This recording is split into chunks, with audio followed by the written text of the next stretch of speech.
কলকাতার এই গলিটা দেখে আপনার হয়তো মনে হবে এ তো আর 5টা পুরনো কলকাতার গলির মতোই। সরু রাস্তা, পুরনো বাড়ি, মানুষের যাতায়াত খুবই সাধারণ। কিন্তু আজ থেকে প্রায় 120 বছর আগে এই গলিরই একটি ঠিকানা ব্রিটিশ সরকারের কাছে ছিল অত্যন্ত গুরুত্বপূর্ণ। অবশ্য এই গল্পটা এই গলি থেকে শুরু হয়নি, আমাদের একটু পিছিয়ে যেতে হবে। সেই 1905 সালে ব্রিটিশ সরকার বঙ্গভঙ্গ করল। তার প্রতিবাদে বাংলায় শুরু হলো স্বদেশী আন্দোলন। বিদেশি পণ্য বয়কট, স্বদেশী পণ্য ব্যবহার, জাতীয় শিক্ষা সব মিলিয়ে তৈরি হতে লাগলো এক নতুন রাজনৈতিক চেতনা। কিন্তু এই আন্দোলনের মধ্যেই কিছু তরুণ মনে করতে শুরু করলেন শুধু সভা, মিছিল আর আবেদন নিবেদন করে ব্রিটিশ শাসনের অবসান ঘটানো সম্ভব নয়, প্রয়োজন আরও কঠোর প্রতিরোধ। আর এই প্রতিরোধ থেকেই বাংলার বিপ্লবী জাতীয়তাবাদ একটা নতুন রূপ নিতে শুরু করলো। এই সময় বাংলার বিপ্লবী আন্দোলনে উঠে আসেন কয়েকজন গুরুত্বপূর্ণ মানুষ: অরবিন্দ ঘোষ, বারীন্দ্র কুমার ঘোষ, ভূপেন্দ্রনাথ দত্ত, হেমচন্দ্র কানুনগো এবং তাদের সঙ্গে আরও বহু তরুণ। এই রেভলিউশনারি নেটওয়ার্ক একটি গুরুত্বপূর্ণ ধারা জন্ম দিল, তার নাম যুগান্তর। যুগান্তর অর্থাৎ এক নতুন যুগ।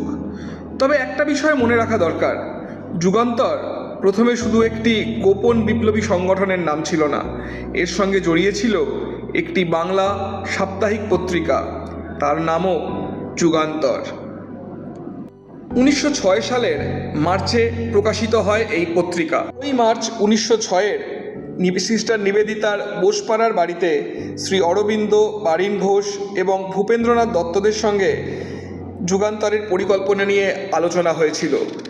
এই বারীন্দ্র কুমার ঘোষ ছিলেন শ্রী অরবিন্দের নিজের ভাই, ভূপেন্দ্রনাথ দত্ত স্বামী বিবেকানন্দের আপন ভ্রাতা।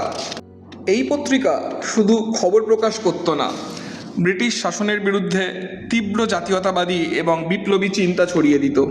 তরুণদের মধ্যে ছড়িয়ে পড়তে লাগলো আত্মনির্ভরতা, আত্মত্যাগ এবং স্বাধীনতার ধারণা। আর ধীরে ধীরে পত্রিকার নামই হয়ে উঠল সেই বিপ্লবী সংগঠনের পরিচয়, যুগান্তর। যুগান্তরের প্রতীক মূলত ভারতের স্বাধীনতা সংগ্রামের এক প্রতিভূ। ভালো করে দেখলে দেখা যাবে এখানে চক্র ও তলোয়ার রয়েছে এবং রয়েছে চাঁদ ও তারা, যা তৎকালীন হিন্দু ও মুসলিম সমাজের প্রতিভূ। এছাড়াও রয়েছে চক্র, যা দেশীয় শিল্পের কথা মনে করায়, এবং পতাকা, যা জাতীয়তাবাদের প্রতীক। এবার আসি ঠিকানার গল্পে। যুগান্তরের প্রথম দিকের গুরুত্বপূর্ণ হেডকোয়ার্টার ছিল 27 কানাইধর লেন। পরে সেই হেডকোয়ার্টার সরিয়ে আনা হয় 41 চাঁপাতলা ফার্স্ট লেনে। কিন্তু যুগান্তরের গল্প শুধু খবরের কাগজেই সীমাবদ্ধ ছিল না। এই রেভলিউশনারি নেটওয়ার্কের একটি অংশ অস্ত্র সংগ্রহ করছিল, বিস্ফোরক তৈরির জ্ঞান অর্জন করছিল এবং ভবিষ্যতের সশস্ত্র অভ্যুত্থানের প্রস্তুতি নিচ্ছিল। 1908 সালে রেভলিউশনারি মুভমেন্ট আরও নাটকীয় পর্যায়ে পৌঁছলো। আলিপুর বোমা মামলায় সরাসরিভাবে ব্রিটিশ পুলিশের খাতায় উঠে এলো যুগান্তর পত্রিকার নাম। ভূপেন্দ্রনাথ দত্ত গ্রেফতার হলে সিস্টার নিবেদিতা দায়িত্ব নিলেন তার বেলের। এমনকি যুগান্তরের প্রকাশনা চালিয়ে যেতে অর্থ সংগ্রহেও তিনি সাহায্য করেছিলেন। হয় সেই ঐতিহাসিক মামলা আলিপুর বোম কেস। আজ আমরা যেখানে সাধারণ মানুষের যাতায়াত দেখতে পাচ্ছি, সেই একই এলাকায় একসময় বিপ্লবীরা আসতেন। এখানে লেখা হতো, পত্রিকা তৈরি হতো, আর তার সঙ্গে তৈরি হচ্ছিল একটি বৃহত্তর রেভলিউশনারি ওয়ার্ক। আজ এখানে দাঁড়ালে হয়তো কিছুই অস্বাভাবিক মনে হবে না। কোনো বিশাল মনুমেন্ট নেই, কোনো মিউজিয়াম নেই, কোনো বড় সাইনবোর্ড নেই যে এখানে যুগান্তরের ইতিহাস লেখা হয়েছিল। কিন্তু ইতিহাস সব সময় বড় বড় মনুমেন্টে লেখা থাকে না।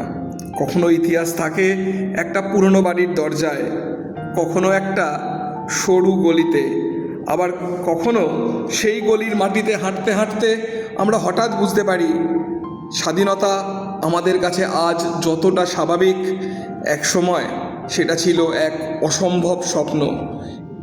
এই ছিল আজকের স্বাধীনতার মাসে আপনাদের শোনানো এক সত্যিকারের গল্প, যেখান থেকে বিপ্লবীরা লড়াই করে আজ আমাদের এই স্বাধীনতা এনে দিয়েছেন। হাঁটতে থাকুন আমার সঙ্গে। কলকাতার অলিগলিতে আরও কত অদ্ভুত ইতিহাস ছড়িয়ে আছে, তা শুধু আমাদের হেঁটে দেখার অপেক্ষায়। আর আমরা যদি হেঁটে দেখতে পারি, এই গল্প আবার নতুন করে লিখতে পারি, তাহলে সেটা থেকে যাবে ভবিষ্যৎ প্রজন্মের কাছে। সঙ্গে থাকবেন, দেখতে থাকবেন।